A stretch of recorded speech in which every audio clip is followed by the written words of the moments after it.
Hello everyone. Today we are going to start Indianization of Civil Services of Chapter 1. So, in our last class we have studied about local self-government in India. So, that was another administrative development in the administration, and another one more development we will see in civil services. Civil services, as we know, what is the meaning of civil services? It means a body of professional, those are full-time officials employed to handle civil affairs in a non-political capacity. Okay, so civil services, as present in the present day, we know UPSC, APSC, people clear IAS examinations, those are civil services. Okay, so these civil services were there in India from ancient times. Okay, it is not that only from the beginning of British the civil services started. Civil services were there in India from ancient times. That means through various ways uh, people served the society. In various ways people served the society in this kind of positions of the government. Okay, so during ancient and medieval times you will see officers, clerks, servant. Okay, in medieval times, during the Mughal period, you will see the mansabdari system. That is one kind of civil service. Okay, mansabdars were there.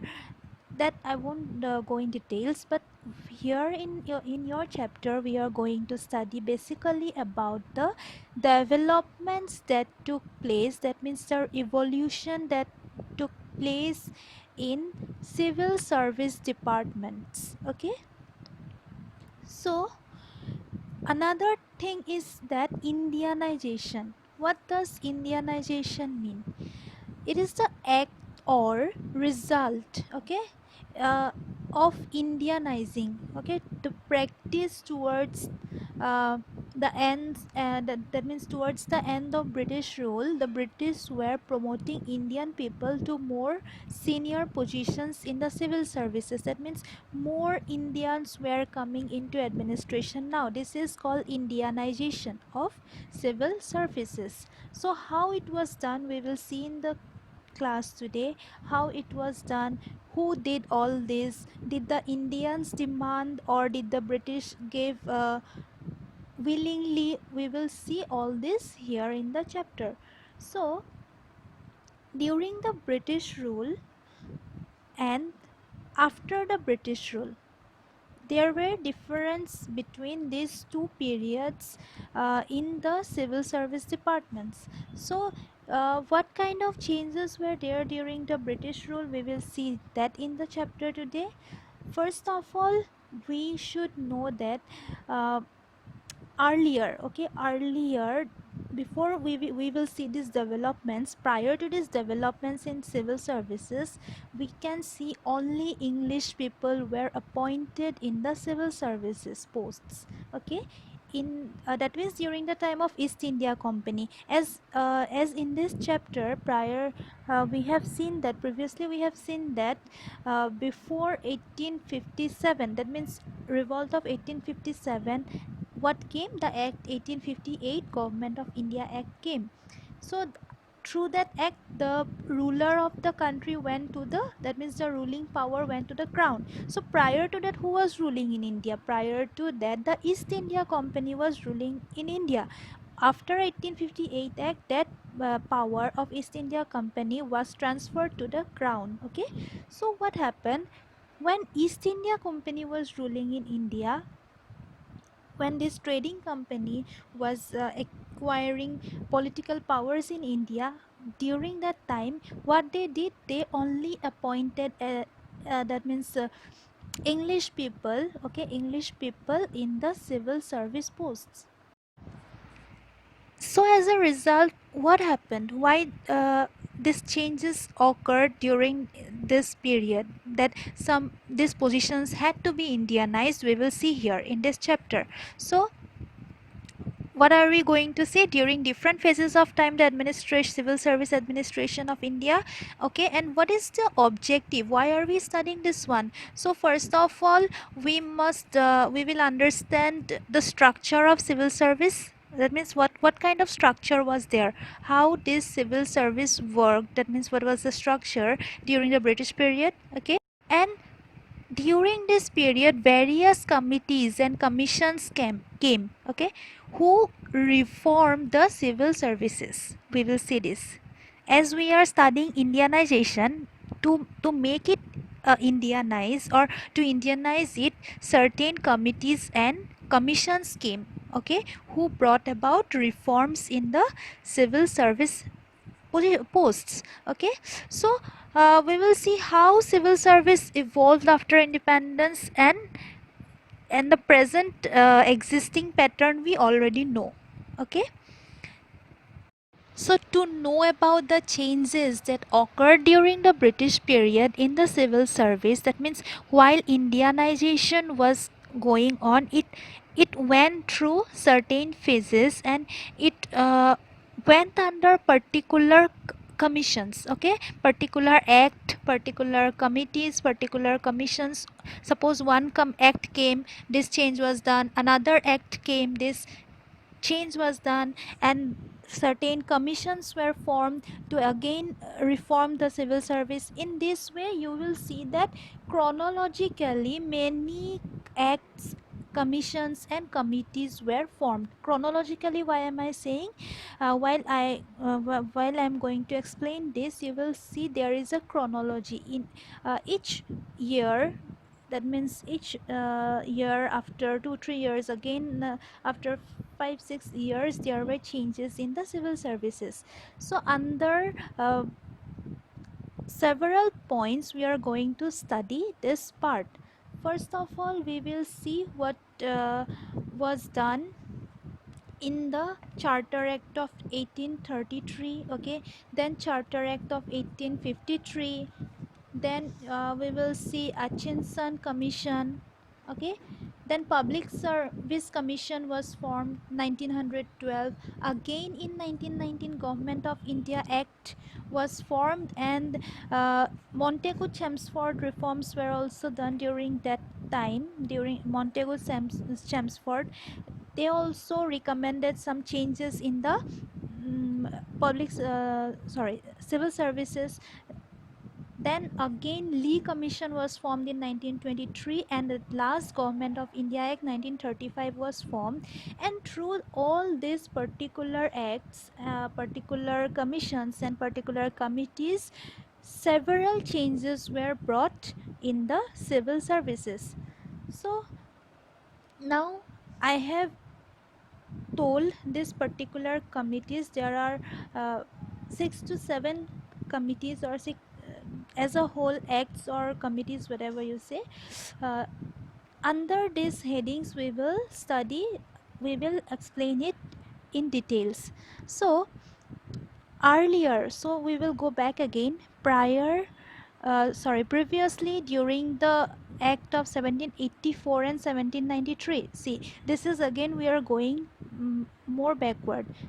In these headings we are starting from Charter Act of 1833, but prior to this, what was the condition of the civil services? As I have already told, only English were appointed. So that time who was ruling? East India Company was ruling that time. And by the Act of 1784 and 1793, it was formed during East India Company's rule. Then there what happened?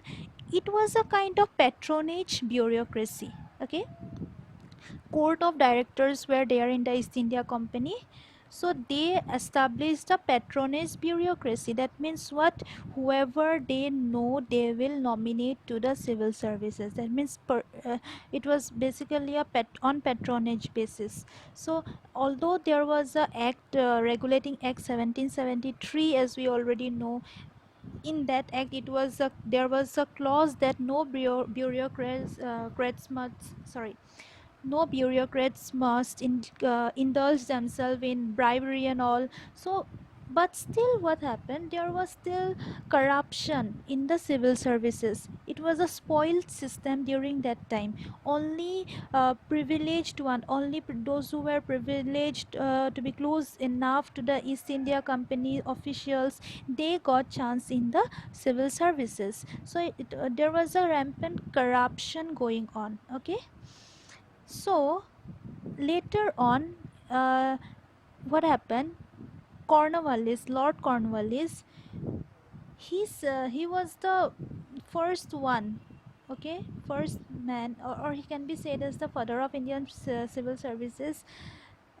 Just for information I'm telling. So first one to he was the first one to differentiate, bring differences in civil services, differences in the matter of what, covenanted or and non-covenanted civil services. Covenanted means that is the political branch or civil governance, okay, and non-covenanted means that is the commercial branch and that is responsible for commercial activities. So this was a new reform made by Lord Cornwallis, okay, and it was made during 1793.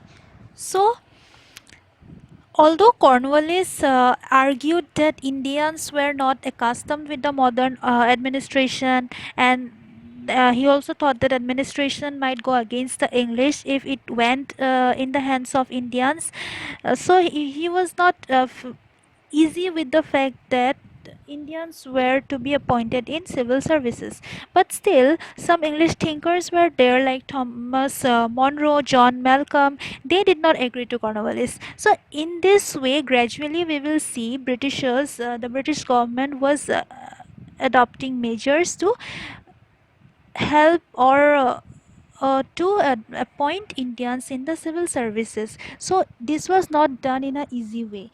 People had to demand, even Indians had to demand a lot for this. That means Indianization of civil services was only because of the demand of the Indians. Okay, it was demand of the INC, Indian National Congress, which was formed during the time of British. They demanded the Indianization of civil services and all this. So we will see here now how through the act, that headings I have already told, how through those acts the changes were brought in the civil services.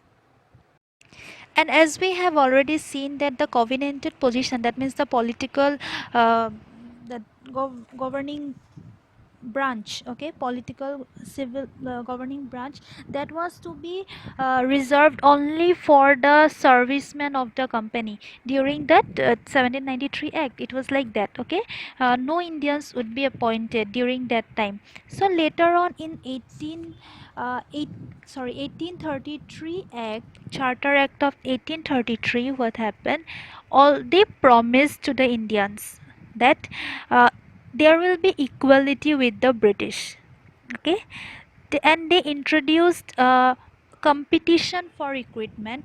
But what happened, it was limited only to nominated candidates, those were nominated by the directors, court of directors. That means what, East India Company's court of directors. See, while I am saying 1833 act, you have to keep in mind that up to 1833 it was not the British government's rule, it was still the company's rule, okay. 1833, only after 1858 it went to the crown. Prior to that, the East India Company was ruling. So still, what I'm saying, court of directors who nominated their candidates, they had a chance for this recruitment system. They had a chance. Everyone could not apply, or everyone was not in this criteria to get themselves into the Indian civil services. So later on, what happened? Uh, in 1853, okay, there was provision for open competition. Okay, people of India, that means those educated Indians, were demanding the British that there should be open competition, or there should be a kind of exam like we have today, competitive examinations to uh, mm, participate or to get ourselves into the civil services, we have competitive examinations. So in that way, this fight was uh, started during that time to perform or to take examinations. Okay, so in 1853, what happened? This act provided for appointment of members of the covenanted service on the basis of suitable competitive examinations, okay, which was to be held in London, and thus get rid of the patronage system. That means earlier there was a patronage system, okay, and by 1793 it was divided in civil services, covenanted and non-covenanted. And in covenanted, who were to be appointed earlier? Only the Englishmen were to be appointed. It was only reserved for the British officials. They're also officials. So company officials, company servants. So during this 1853 act was what was provided. It was provided that these covenanted civil officers will also have to appear for competitive uh, civil service examination, and that was to be held in London. Okay, now there will not be any patronage system. Understood? And in the meantime, during the act of 1853, by 1854, during this time, what happened? Macaulay Committee was formed, and it gave India the modern civil service in 1854, and which recommended that patronage based bureaucracy of East India Company should be replaced by permanent civil service. Okay, permanent civil service, that is on the basis of merit based system through competitive entry exams. So what is it like? Macaulay, what Macaulay's committee recommended that there should be permanent civil service based on based system. Merit based system means what? No one can apply or no one can get into civil service through by any other means other than merit. You have to be meritorious to get into civil service, and this will be competitive examinations. And so the earlier kind of nominating system, patronage system, all these were abolished, okay, in England. So now what we see with this one, although this kind of provisions were made, although this kind of recommendations were made by Macaulay, so although they they were bringing about reforms, everything was not applied as recommended by the committee. So later on, what happened? We will see some more changes in the civil services.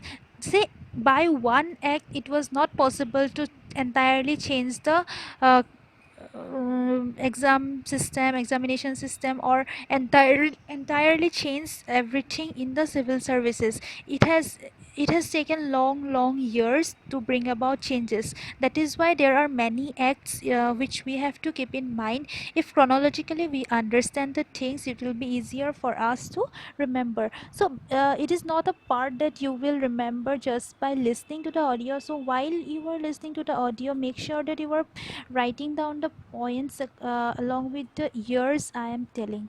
So in the 1853 act, what happened? Although this examination system was given, although it was open examination system was given, allowed, even here Indians could participate in this examination. One problem was there, that the examination was to be held in England. So one more criteria of this appearing in this examination, it was the basis of the criteria of age. Okay, there has to be a particular age limit who can appear in the exam. So here also some of the officials, British officials, they made clever points by reducing the upper limit.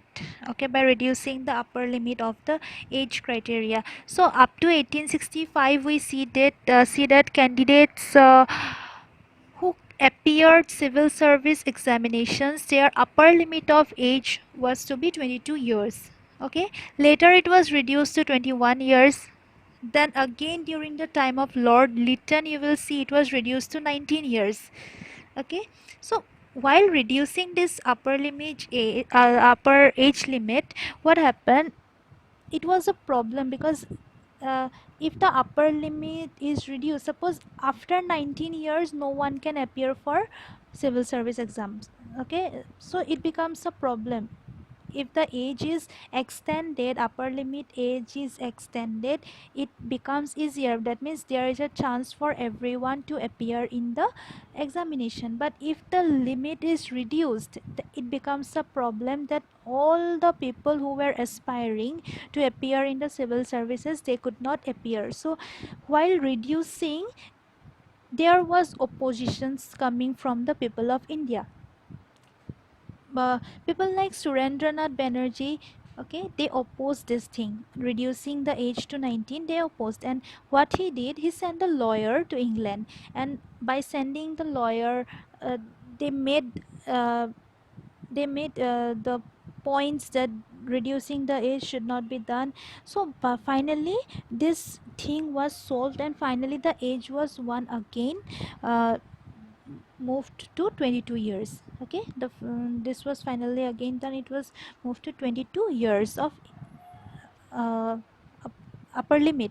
So during that time, those who appeared, the in those Indians, I must say, those Indians who appeared for the Indian civil services, and those names who were the first to clear this service civil service exam, was the first Indian's name, the first Indian, the name was Satyendranath Tagore. Okay, we must all keep in mind these names. He was the first one to get into the civil service. Then again, in after later years, in the next examination, Surendranath Banerjee, Ramesh Chandra Dutt, Biharilal Gupta, they cleared the examination. So only clearing the examination was not the final thing. After clearing the examination, it was a they had to take a training. Okay, it is called probational period. They had to take a training. Earlier it was in Calcutta, then later on it was in England. Okay, so in Calcutta, it was again abolished, and then later on it was opened in England. So what happened? People who cleared the examination, they had to go to England and take their training. Okay, training in the civil services. So again, it was a problem because everyone could not go there and take this training. So later on, due to some reasons, this England's school of training was also closed. Okay, it was closed by 1858 or something, maybe during that time it was closed. So what is the thing here? These were the changes up to this time, up to 1853 act. We have seen the changes, and again after 1865, what changes were there regarding the age limit, we have seen that.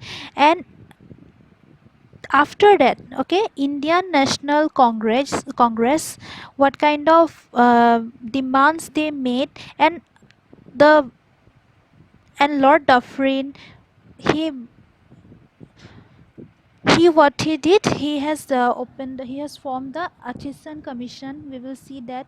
So in the later part, we will see what other changes were brought in the civil services department, civil services positions. Okay, how more and more Indians were getting chance now. By now we will see that what changes they have done to include more Indians in the civil service. We will see in the next class.